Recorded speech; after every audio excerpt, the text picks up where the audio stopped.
在发布 Super Mama Air Plus Review 的时候，我同时也发布了我网站里面的挤奶器吸力强度参考 table。今天只好又把原本计划发布的 video 推迟，改为插播这一个 video 来讲解关于挤奶器的吸力强度。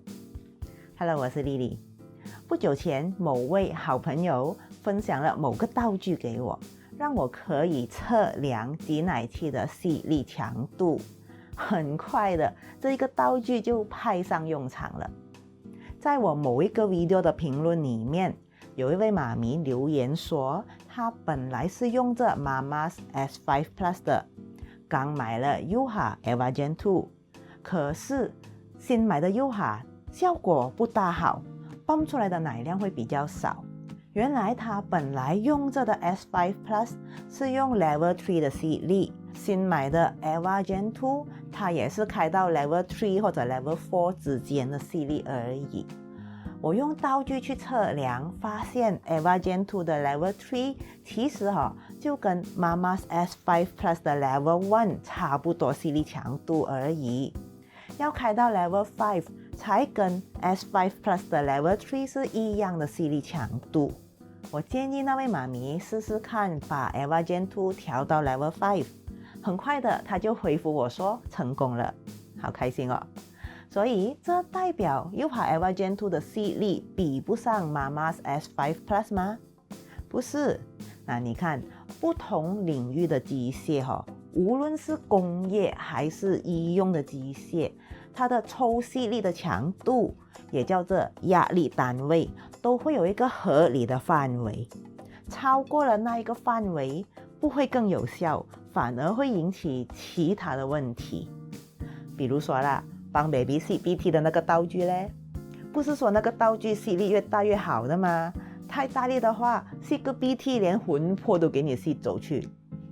其实市面上的挤奶器吸力的强度就好像这样子，这里是零吸力，这里是越来越强的吸力，这里是大部分挤奶器的吸力尽头，很少会有超过这个吸力强度的挤奶器存在。目前我手上的穿戴式挤奶器之中，就只有 Super Mama Air Plus 的 Level 8和 Level 9是超过这一条线的。这里是中间线，一般上从0到中间线的这一个范围是按摩模式的范围。有一些挤奶器的按摩模式是不会超过这一条线的，但是也有一些牌子的挤奶器后面比较强的按摩吸力会超越这一条线。当然，按摩模式不只是吸力强度比较弱而已，还有配合吸的速度还有节奏。有些挤奶器的按摩模式是轻快的重复着同一个吸力强度，然后有一些牌子的挤奶器，它的按摩模式则是轻轻轻轻轻轻，然后重这样子的。有一些牌子的挤奶器两种吸法都有，然后他们给它不同的名字而已。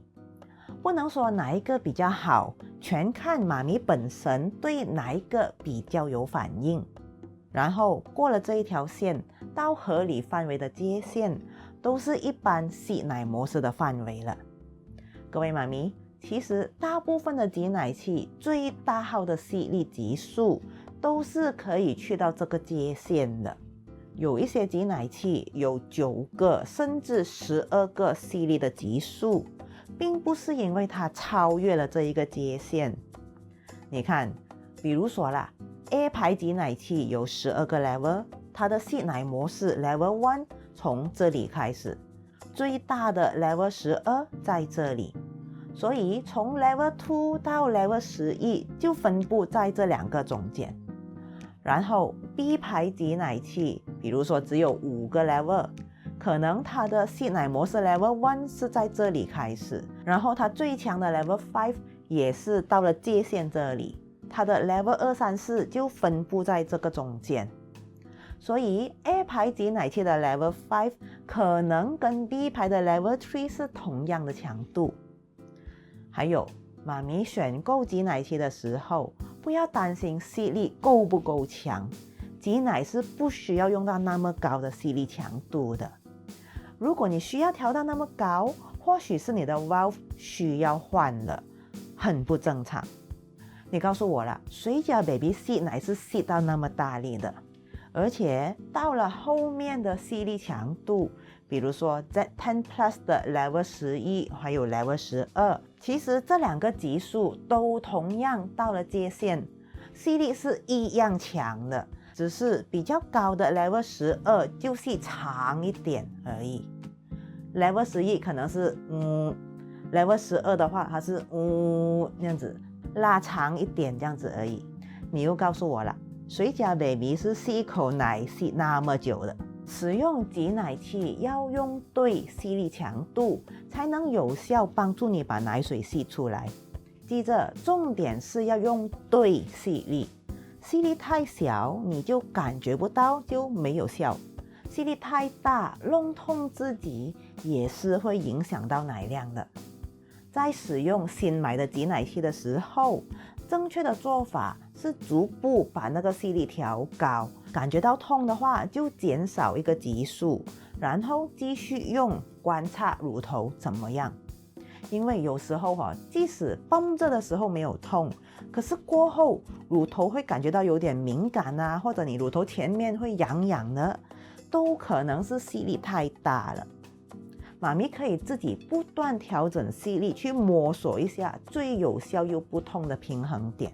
其实如果挤奶器的吸力级数多是有优势的，因为可能妈咪不痛又有效的平衡点在这里。可是这一款挤奶器的吸力级数 Level 2在这里， Level 3在这里。如果你选 Level 2来泵，你感觉不到效果，开去 Level 3却又会痛，可是它又没有 Level 2.5哦。如果是一个吸力 Level 比较多的挤奶器，就或许在这一个范围内有适合你的 Level。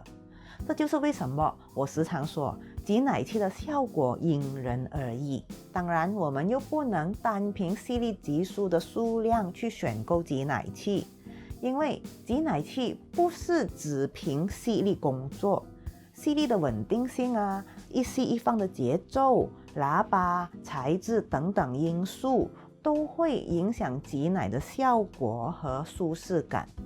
所以可以的话，妈咪要试过挤奶器才购买才是最稳当的做法。如果你遇到跟我前面提起的那一位妈咪同样的问题，想要参考一下你的穿戴式挤奶器的吸力级数，我制作了这一个表出来，放在我的网站，方便大家参考。比如说你本来用着 Yoha Evagen 2是 Level 5的吸力，然后你买了新的 Imani i2 Plus， 你就去看看这个表，先找 Yoha Evagen 2的 Level 5， 然后对照看OK， i2 Plus 应该用 Level 2的吸力，一目了然吧？帮我估计一下哦。那这个图我是花了很长时间整理出来的，以后如果有缘再入手新的挤奶器，也会更新资料进去。如果妈咪要分享给人，请直接分享下面 description 里面的网址，让对方自己进去参考。拜托大家不要再图，因为我不想被无良的人士盗图拿去卖挤奶器还是什么的。谢谢合作。